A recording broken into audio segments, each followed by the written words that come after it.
Hello. Hey, what's up? How are you? Happy Wednesday. Happy Wednesday. How's it going? Yeah, welcome to the Penalty Box Live, sponsored by Woodstock Inn and Brewery. Right?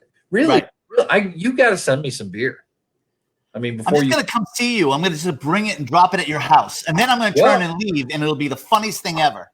Well, I invited you to karaoke next Friday night, so I'm on a golf course. I'm on a golf course in Florida next Friday night. So. All right. Well, welcome to the show. We're excited. We've got ChrisJoyce on today to talk about Gusher, which is going to be cool. But first off, shots on goal. You go. So, I went first last week. All right, I am going to go first. So now Burger King and McDonald's are getting into the chicken sandwich wars. I don't know if you've seen this or not. Nope. But you've got Popeyes, you've got Chick-fil-A, but now you've got Burger King and McDonald's getting into this. And I will tell you, I ate one of the chicken sandwiches last week, hot, spicy chicken sandwich from McDonald's last week.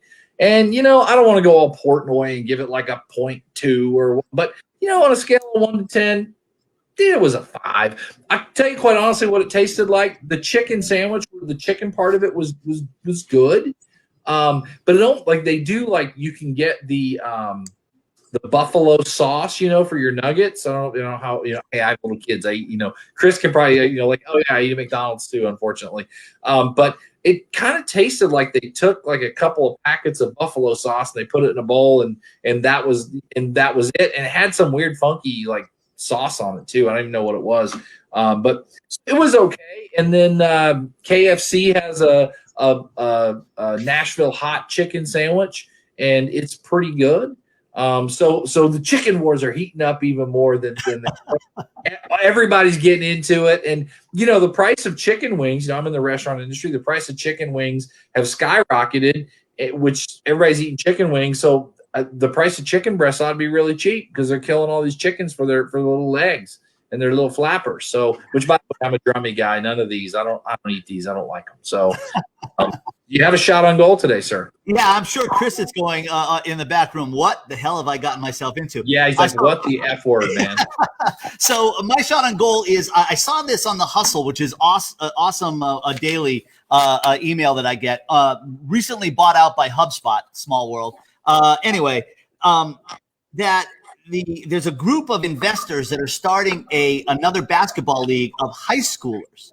Right, it's called the Overtime Media, starting up a league. They're gonna pay 30 to 30 or so high school kids, $100,000 minimum plus carry their health insurance and all those kind of things. And it's being supported by some investors like Kevin Durant and Carmelo Anthony. But more importantly, it's getting a nod from the NBA. And so, really? The only problem is that they have to forego their college availability or eligibility for it because that's still a thing, even though that's before the Supreme Court or something to that effect. But I think that this is good because there are some kids that are great basketball players that could have never ever made it to college, and now that the NBA has that Kobe rule. And LeBron rule that you can't come right out of high school anymore. I think this would be pretty good. So that's my shot on goal for the day, and it's a thumbs up for that. I have one other shot on goal because I can just never have one. And you mentioned sports and to talk about leagues. So you've got FBS football, which is the Power 5 and the Oklahoma States and Boston College and anyway, and then you've got FCS, which is the level below that, which are still technically D1. My son graduated from the University of Albany and they're playing and they just started their spring season. And it's interesting, like you can't find it anywhere on TV. No. ESPN's not picked it up. It's hard to find scores. And I think there was a lot of talk about, so this is going to be kind of a two-pronged thing here, but there was a lot of talk about, will we support spring football? Will we support the XFL? Will we support, the XFL guys? They tried to play, and I think they actually started out pretty good. COVID hit, and just, this is kind of a ChrisJoyce thing, but got kicked the XFL right in the balls, and he can talk about that. His son kicked his son in the balls once, but different story. But will we support spring football? And I think at a smaller level like the FCS, they're not. It's just not happening. The attendance isn't there. Right. But if it was big time FBS football, we probably would. But on a different level, the XFL and the CFL are in conversations about merging and having a little bigger footprint, up into Canada, down into the United States, and bringing the CFL, bringing the XFL back, which I would like to see. But because I like football, I want to watch it, but FCS football right now, it's just not on. Like if you want to watch UAlbany, where my son played, you've got to pay $9 to have Flow Sports and watch it online. And then it's a crapshoot. And is it working? Is it good? Is it not good? And so I'm an equal opportunity offender. I just want football year round all the time. Sounds good to me. Just bring it all the time. So we can't. I guess let's, unless you have something else. I'm good. But are you going to ride your Peloton today?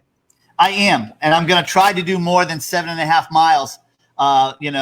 Because I have friends. I've had the Peloton for a week, and I have friends. I won't name any names that called me a wuss because all I did was 30 minutes. Who would do that? Who would call you a complete wuss bag for only doing 30 minutes on your Peloton? I don't know. You are a freaking wuss bag though. If that's all, like it's a stationary bike. You can't do more than 30 minutes on a stationary bike. Yeah, I want you to get on there for 30 minutes and see what your thoughts are. Wes, stop calling Tim a wuss. So I'm gonna let you introduce our guest today. Great. Well, our guest today, I'm very excited. This is a gentleman that I've followed on LinkedIn for a couple of years. I just loved his straightforward, no BS videos. ChrisJoyce is the founder of 24 companies in the high-tech consumer goods, health, and manufacturing. His products have been sold in more than 11,000 stores, over 148 different countries. And his newest venture is a company called Gusher, which in my opinion will just it's a incubator, a startup company incubator on steroids. So without any further ado, welcome to the Penalty Box, ChrisJoyce. Hey, thanks for having me, guys. I got to tell you, when I got accused of kicking my son in the balls as a start off for an introduction, that was definitely the highlight of my day today. So you're welcome. You're welcome. That was just awesome. I want to kick this off with the first shot on you of the day, I guess, and not shot in a bad way. But what did you learn? Listen, as I told you, I'm married to an Irish redhead psychologist, so you can literally shoot all you want. It's nothing. Anything. What did you learn from Bullseye software that you still apply today? Yeah, literally, the targeting from the very beginning in terms of low-hanging fruit is insanely important. The vast majority of entrepreneurs, they always have an idea as to trying to make these huge moves and everything else. But in the beginning stages, it's kind of like a baby being born. You've got to keep that thing alive in any way that you can. And the vast majority of entrepreneurs, the vast majority of founders don't see a penny from square one in the beginning stages. So they have to figure out how to go ahead and generate revenue, that low-hanging fruit. So when you're talking about, target marketing or hitting it, from the very beginning, you can boil it down to what we call your vested interest market, the tightest market that you can go to in the beginning stages, because that's usually where you get those first sales and or first investors from. It's not like standard money. It's not like you're going up to a VC firm and saying, hey, can I have a check? And they give you a check. It doesn't work that way. So you learned that from Bullseye software? A long time ago, yeah. Yeah. Awesome. I did some research, and your first company, well, first of all, you went to NYC. Your brother Jim's a physicist. He is a physicist, out of Berkeley. Berkeley, Cal Berkeley. So, right, yeah. And so you're right out of the gate, you're an underachiever. Right? Yes, I'm the stupid one in the family. Thanks. I know that. Right. So your first company was AAA Auto Text. Was it the precursor to the 900 numbers? Can you explain that to us? Yeah, sure. I mean, basically what happened is ages ago, there used to be stuff, actually it's still around out there in terms of different variants of it. Right now you have dating sites like Match.com, you have eHarmony, all these different things. You have Bumble now, female-oriented Tinder, you name name it. Well, back then, a long time ago, what ended up happening, you had newspapers, and in newspapers, you had classified ads and ways to go about doing this. And so audio text is really nothing more than you have audio in the form of text, like content, kind of like what we're doing right now, but you would have paper call numbers. You would have systems that you would be able to call, you'd access it, and you would get paid for it. You get money in terms of actually charging them per minute. My first business actually wasn't that, though. It was actually a precursor to that. It was something called 540 Slam. And it was a wrestling hotline. I mean, it was a long time ago. No. You don't understand what you've just done. Listen, man. Listen, I was 17 walking around the boroughs of New York, attending NYU, putting flyers on cars. And the next month we had 50 grand in sales from doing that, from walking around and putting flyers on cars. Well, let's run down this rabbit hole. Sure. So were you a wrestling guy that enjoyed, WWF, whatever? I grew up, I'm glad you said WWF, okay, not WWE. I know the difference. Listen, I grew up in the times of Jimmy Hart on cable, local cable in Dayton, Ohio. Okay, right. So, where they would go to the Hera Arena. I don't even know how I'm pulling this out of my brain right now. And it was like, I don't want to say the birthday because around a long time of that, but that's when it started really aggregating and becoming what it is today, So, yeah. Did you have a favorite wrestler growing up? Ric Flair or Roddy Piper, babe. Oh, yeah, look at it. He's blushing a little bit because he said it. I love it. I love it. Wrestling all day. So yeah. I grew up, in Oklahoma, when we moved here, it was Mid-South wrestling. And, we had Ted DiBiase back in the day when he was good. Hacksaw, Jim Duggan. Hacksaw. Oh, yeah. I mean, we could literally talk. I one of my least favorite wrestlers of all time was Coco Beware, because I always hated the whole, what? Yeah. It was so stupid, but yet he would win. I'm like, why is this even happening? It's a story. Speaking of stupid, you're, I think, maybe an Eagles fan. I think, because I've seen you sideline. And listen, I'm married, as I said, to an Irish clan. All right, here that they eat, breathe, and live and poop. Phillies and Eagles green. So yeah, definitely they've had it for decades, and all they do is go to everything. They're the type that flies to games in other cities. So do you have a favorite Eagle player or two for you? Whatever is winning that day, I will jump on the bandwagon and say. So no, I can't say who I like, or I will be assaulted. That's awesome. So 20 years ago, when you met Stacy at a TGIF, what did you have for dinner that night? We didn't. I literally met her at a TGI Fridays off of 42 heading towards Atlantic City. And we literally was like love at first sight, and we got out of there, and we ended up going to Ocean City to go ahead and hang out for the day. And we ended up going to another restaurant, and I think I had chicken, but who the hell knows? But we ended up spending a whole day together. Yeah, that's cool. It is. COVID has obviously changed your life. It's changed a lot of people. You're working from home. Yeah.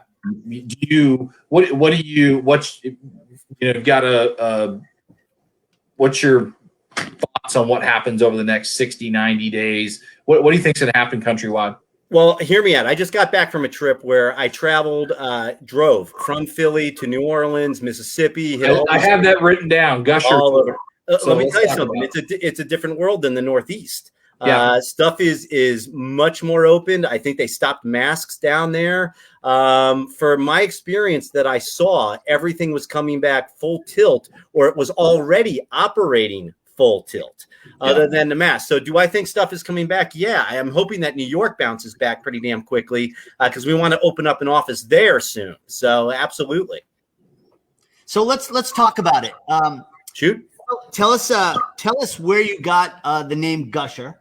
What Gusher, how Gusher is different. I'll tell you, in my opinion, it is brilliant. How it's different than VC funding and angel funding and all that kind of stuff. So tell us all about it. I think it's a great story. Sure. Well, I mean, the name itself actually. And listen, I'm going to hit people's, most people won't remember this type of stuff, all right? But there was a scene from a movie that I found very evocative that I felt summed up a lot of stuff. And it was a movie called Giant with James Dean in it.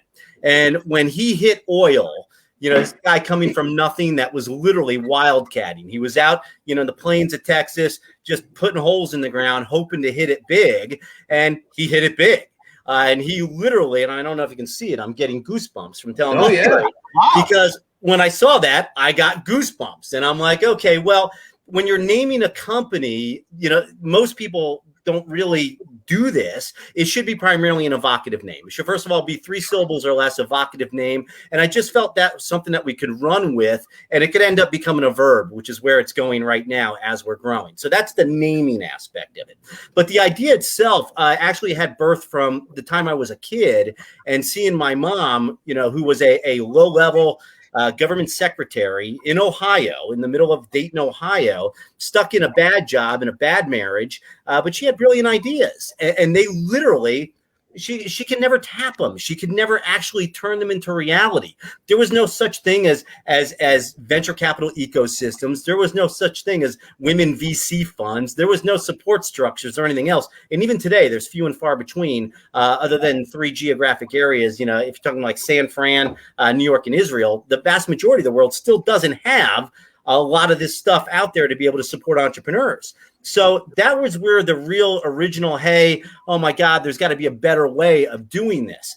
Now, when I did go to NYU and I started doing my own businesses, I never needed money. I never needed anybody to go ahead and cut a check in the beginning stages. I was always able to do what I call finagle it. So if I needed a patent filing, well, I'd convince a patent attorney to take 0.5%, 1%. If I needed manufacturing, I would convince the manufacturer to come into the deal or give extended credit terms so that it acted as a bank. If I needed real estate, I can't remember the last time I actually paid real estate rent. I would actually bring in the owner of that real estate into the deal. And you can do it with anything. So a couple of years ago, I was starting to look at, primarily founders and what they're running into. And the vast majority of founders, of entrepreneurs, will never, ever see cent one a formal capital raise. Only about 1 in 700. So what are you supposed to do? How are you supposed to go ahead and get your deal off the ground other than grinding it out, one person at a time and hoping that maybe you hit something in the future and have it happen? Well, what I decided to do, and I actually have the date because it's on our patent filings, is say, okay, there should be a better way here, all right? A way where people can come into performance-based equity, something I've been doing for a long time, and see if people would join these companies in exchange for equity in the beginning stages to bypass the need for that money. Because your money in the beginning stages is spent on what, guys? What's the number one thing that money is spent on, even if you get a VC check? People. Right, people. All right. So if you go ahead and have those people to begin with that are rowing in the same direction, that share that same vision, stuff gets done anyway. Okay. So can they pay the rent on it? No. But can you launch a company on it? Yes. So people join companies in exchange for performance-based equity. Nobody gets a damn thing unless the company is able to achieve its goals, including us. We're a performance-based equity player. And so it allows anyone from anywhere to start a company and have a great chance of doing it. And we've got greater than an 80% success rate as of right now. So it's pretty damn cool. How many companies are you? I know, in some of the research I've done, it was started off small, but you're involved in how many companies right now? Right now, we've got a couple hundred. By the end of this year, based upon our growth rate, we'll have a couple thousand. And by the end of the following year, we should be around 25, 30,000, depending upon how it grows. So what we created Gusher was really just to be a mass assembly of these companies without the use of money. But what ends up happening is the majority of these companies end up either becoming self-sustaining and or attracting larger scale capital. And it's a lot easier to attract capital when you've got the team, when you've got something functional. I've got a baseball in front of me. If your concept was a baseball, well, it's a lot easier to get money when you actually have that baseball made, when you have the pen made, when you have that software made in some way. And people don't realize that investors don't come in at the ideation stage. They come in at the traction stage, the vast majority of them, 99.999% of them. So you don't have to have I'm sorry, go ahead, Aaron. Go ahead. Well, what's your long-term goal with Gusher? Is it to take it public? Is it to sell it? Do you have a thought for that? It's going to sound cheesy. Listen, I've got gray hair at this stage. I got a 12-year-old, a 9-year-old, and a 7-year-old. This is truly what I fundamentally believe. And it's I'm not a tree hugger, but this is what I'm going to say. to untap as much human potential as possible. That's what this is about. So yes, it's a platform to launch companies. Yes, it goes ahead and it helps these people that don't have a shot in hell of bringing their idea to life. But really, talent is spread evenly. Opportunity isn't. That's really what we're solving. It's to untap as much human potential as possible, whether in Boston or whether they're in Oklahoma or Ohio or Nigeria or South Africa or Eastern Europe or South America. You know, we've got deals everywhere. Now I think you have an office in Russia. Is that right? Krasnodar, yes. And believe it or not, we gusher. So we drank our own Kool-Aid. And so when the concept was there, you know, I have certain partners that we were like, okay, we can fund this. We can take an investment round just to bond the people that we know. Yep. And we chose fundamentally to gusher. We said we can't, you know, do as I say, not as I do philosophy. And so we gusher. And yeah, we have a great team member in Krasnodar, Russia. It's not a full office. It's a couple people. Cool. Well, Tim, you were going to ask a question. I could run right down a rabbit hole. So go ahead. No. This is still about Gusher. The people that you bring on, and I was intrigued because, you know, I'm partner in a couple of other companies, and my in was equity, right? So I own an ad agency in north of Boston, and we bring to the table to these other two companies that I'm involved with all of the marketing expertise, you know, those kind of things. So when you have a certain ramp up time, and even with Gusher itself, does that equity stay forever, or does it dissipate over a period of time? Yeah, this is a great question. Okay, so a couple things, and it's going to be a roundabout way of answering. It may get a little bit technical, and if I get too technical, yell at me, but I'll try to answer it in a quick way because it's a show, okay? Do we just yell squirrel? Yeah, well, I'll cover that if you want, but that's, I thought Wes was going to be here. I was going to use that as a whole lead-in for something else. That's okay. I can't do now. All right, but anyway, equity is fluid. Okay, so think of it this way. If you have a company, a corporation, okay, you have something called your authorized shares and your issued shares. So I'm not going to go into the explanations of them too much, but at any point in time when people are granted that equity, so let's say it's a CMO or something like that, and they're coming on for 2% equity or 3% equity. Well, when the company is able to achieve its goals, it launches, on that day, they're getting 3% equity in that company. Does that mean that the company can't issue additional shares or can't bring on additional investors? No, they have to. I mean, it's kind of like saying, okay, your baby just reached year one. We're now keeping it on a 600-calorie diet. It just doesn't work. You know, the baby's got to be fed. So the whole point is that you have up rounds, hopefully, where the company grows, and you may have a smaller percentage of it. You may get diluted, but you're having a smaller slice of a bigger pie. And that's what the gist is. Now, here's what happens a lot of times. A lot of times the companies, it's not a lot, but about 15-20% of the companies now, they get a team before they reach development stage. They're now getting investors. And so what happens is the equity all happens at one time so that the dilution doesn't happen. Okay. But a lot of times it comes in stages. But again, what usually ends up happening, that's for that first period of time. And then usually the team figures out how the compensation is going to be in the future. So either they're generating revenue, at which point they share in it in some way and they determine salaries. They're able to get investor capital in some way. At each point, usually it's discounted salaries for a period of time until they hit certain milestones. It's fluid. There's no like one way or another. There's 1,000 ways to skin a business, especially startups, you know? No doubt. Eric? You had said just a few minutes ago said we drank our own Kool-Aid. Yeah. I had Wes put your link to your LinkedIn down here, which is Deal Rules, which is, by the way, where you can find him on Twitter as well. You do a pretty good job of like 2 to 3 minute, like this shit's in your face. Sure. And the two, and I watched quite a few of them over the last week, and two that jumped out to me. One, and I wrote it down: drink your own Kool-Aid. Yep. Because I think there are a lot of people in business that kind of they're not half-ass or about 70% ass. You know, they don't go all in and drink their own Kool-Aid. Yeah. And the other one that I love you talked about is when you're starting out, you said do the stuff that's not scalable. Absolutely. Because from a business standpoint, we hear all the time scalable. And I think people think that, but those it's the precursors to that, right? Yep. And then I also, before I forget, I want to ask you mentioned you had a baseball, and I have one sitting here as well on my desk, and there's meaning behind it. Before you answer, is there meaning behind the baseball you have sitting there? Yeah, this is what I do. I stick it behind my back so I sit up straight and I don't have a compressed spine. That's about it. That's disgusting. That's the same as Eric. Well, I caught this one on the Green Monster at Fenway Park, so that's totally different. That's awesome. That's a great anyway, go ahead. So talk about drink your own Kool-Aid and do the stuff that's not scalable. Here's the thing. Drinking your own Kool-Aid is a tough thing to do. It's not easy, all right? It's kind of like the whole do as I say, not as I do bit. The second that you commit to drinking your own Kool-Aid, it comes down to and I did some background on you guys too. One of you were talking about faking it till you make it and how that wasn't the right way to do it, okay? It ties to that, okay? Because when you drink your own Kool-Aid, it's almost impossible not to be authentic. You can't fake it till you make it. But what ends up happening is that discomfort. I'm getting goosebumps again, all right? That discomfort. Is it really cold? Can you not afford your electric bill? No, I mean, it's actually 80 degrees in this room. He's gushing his heat. It was 20 degrees yesterday. But the reason is that whole fake it till you make it and drinking your own Kool-Aid is very tied into each other, okay? Because when you drink your own Kool-Aid, you've got to be authentic. And what ends up happening is the following, okay? You actually attract the people that you're supposed to attract. You attract the team members that you're supposed to attract when you don't pretend that you know everything and you don't have all the answers. You attract the customers, the right customers in the beginning stages when you're like, okay, we're just two people in a garage or we're working from our homes doing this to make this happen, and you're telling your authentic story because there's people that actually is what attracts them.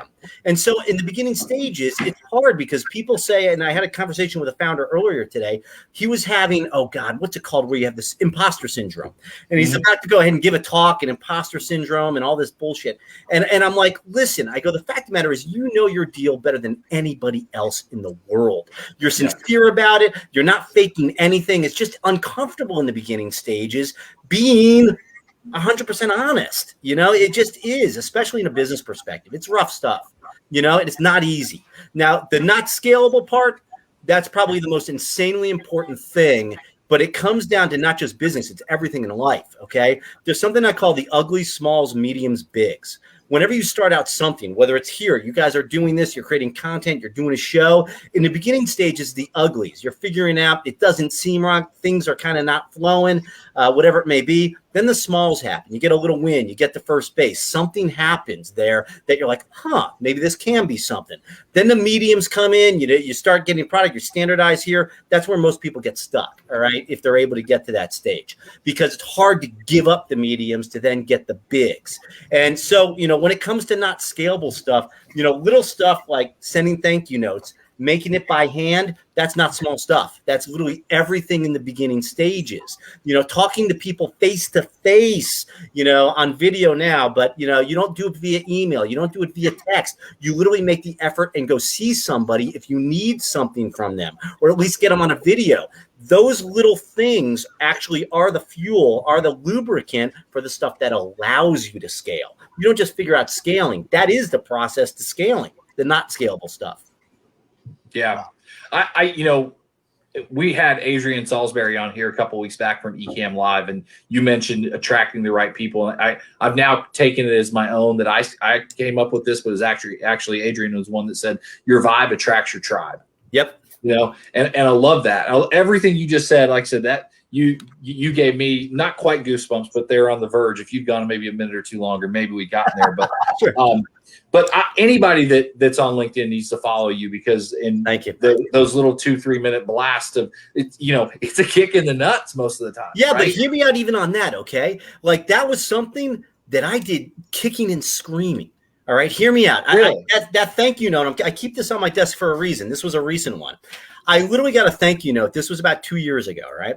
And the thank you note was from a company, and it was from a company that ended up turning beforehand. I had another thank you note. They ended up turning into literally a unicorn. All right. They sent me a thank you note. I helped them out a little bit, and literally they sent me stickers and a thank you card and everything else. And I got another thank you note from another company. And I said to my partner, I go, it's amazing. Anybody that sends me a thank you note ends up becoming a unicorn, or like in passing.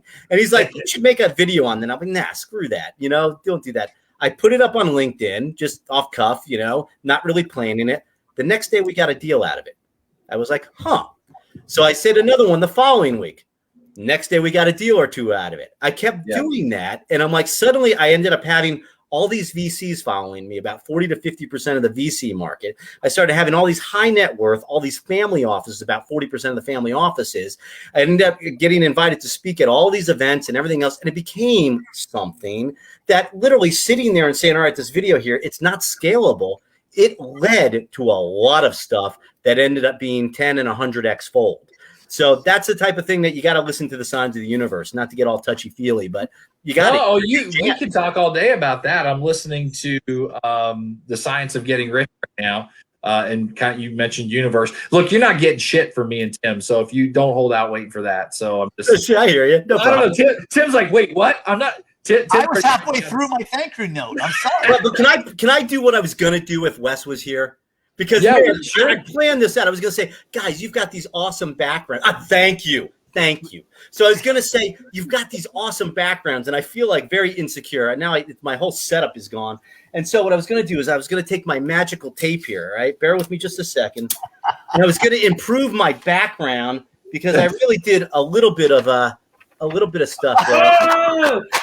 Oh, baby. And I was going to put Brittany over my squirrel video because the funniest thing is I was going to just ask you about Britney Spears. And you know what? Awesome. This show's over. You've literally won the internet today. Wow, that's awesome. That's awesome. Dude, I was like just praying that I had ink in a printer to print that because I was like, I was going to figure a screen up there and press a button then. If not. So you're gonna throw that out there. I mean, do you know anyone that might jump off the stage? Now, here's the funny thing. I may know someone that knows because I know a funder that funded something entertainment that she did. I'm gonna reach out. All right, I'm gonna see. I can't promise. I cannot promise. Well, look, that you just won the internet, so he's probably screenshotted that with you, and it's probably on his vision board right now. What he's saying to all his friends, I met Britney Spears' dad. That's awesome. Well, look, we are at 30 minutes, and we usually wrap this up. I want to get you on the OT and talk a little more, but before you get out of here, I want to ask you a question. What are you insecure about? What am I insecure about? What am I actually really insecure about? I get angry, guys. I get insanely angry, and I don't know if that's necessarily an insecure thing or just a character flaw, but I think we all have character flaws. And the fact of the matter is, listening to your character flaws is one thing. Trying to correct them is another. Trying to make them go disappear, it's rough to do. I've tried time and time again. I get very intense about what I do, and I don't like to screw around about it. I know that's one of those kind of insincere things about what you're insecure about, but it really is. My anger is like my number one thing. No, I think that's pretty honest, to be honest with you. But it's good fuel. Yeah. Hey, we're going to get out of here. We're going to get you on the OT and record a little more that will drop on Friday. Sure. Next week, Tulsa World sports columnist, longtime sports columnist Bill Haston will be on with me. Tim will be gone. So Bill will be on, and we'll talk sports, and he's got a lot of great stories, I'm sure. So we're going to do that. Chris, you've been awesome. I guess maybe to tease this, when we get, I want to ask you about a Moscow Mule and Elmo. So we'll talk about that. Come on. We'll talk about that on the OT. But Tim, thank you. This has been fun. Woodstock Inn and Brewery. And as always, I guess be incredible, and we'll see you Friday. You have to do Can I do that?